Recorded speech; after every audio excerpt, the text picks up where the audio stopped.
اور حضرت جابر بن عبداللہ رضی اللہ تعالیٰ عنہ نقل کرتے ہیں، حضور نبی کریم رؤوف رحیم صلی اللہ علیہ وسلم نے ارشاد فرمایا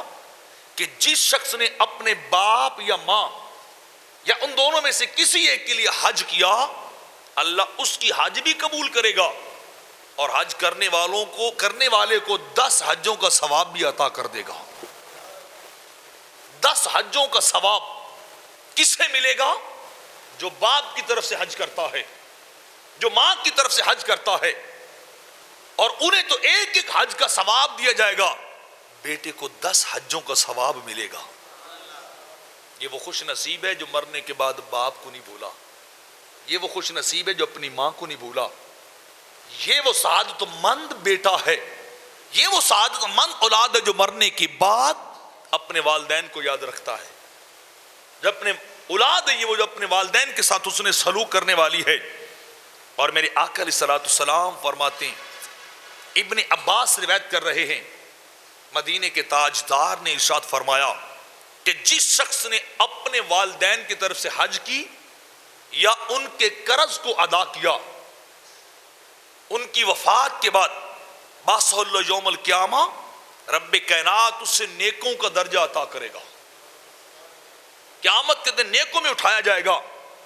اور فرمایا دوسری بات، کاتب اللہ لہ اتقم من النار، اس خوش نصیب کو رب جہنم سے آزاد کر دیتا ہے۔ اس خوش نصیب کو آزادی ملتی ہے جو باپ کے لیے نیکی کرتا ہے، جو ماں کے لیے ان کی وفات کے بعد نیکی کرتا ہے، اس خوش نصیب کو اللہ جہنم سے آزاد کر دیتا ہے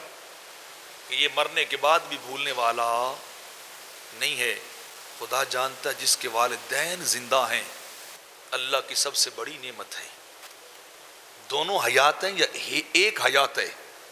ان کی خدمت کر، خدا تجھے دنیا جہاں کی نعمتیں دے گا۔ والدین کی نوکری کر، خدا تجھے آخرت کے درجے دے گا۔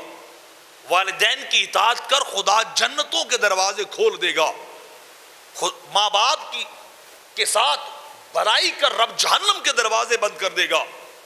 دنیا کے اندر یہ فائدہ ہے کہ عمر بڑھ جاتی ہے، انسان کا رزق وسیع ہو جاتا ہے، اور آخرت کا یہ فائدہ ہے کہ جہنم سے نجات اور جنت مل جاتی ہے۔ تو آج وقت ہے ہمارے پاس، آج لمحات ہے ہمارے پاس کہ ہم اپنے والدین کی نوکری کریں، ان کی خدمت کریں، ان کے ساتھ حسن سلوک کریں، ان کی ضروریات کو پورا کریں، اپنی ذات کو پیچھے رکھ کے والدین کی ذات کو آگے رکھیں، ان کی ضرورت کو پہلے پورا کریں، اپنی ضرورت کو بعد میں پورا کریں۔ رب کائنات اس بات سے راضی ہوتا ہے۔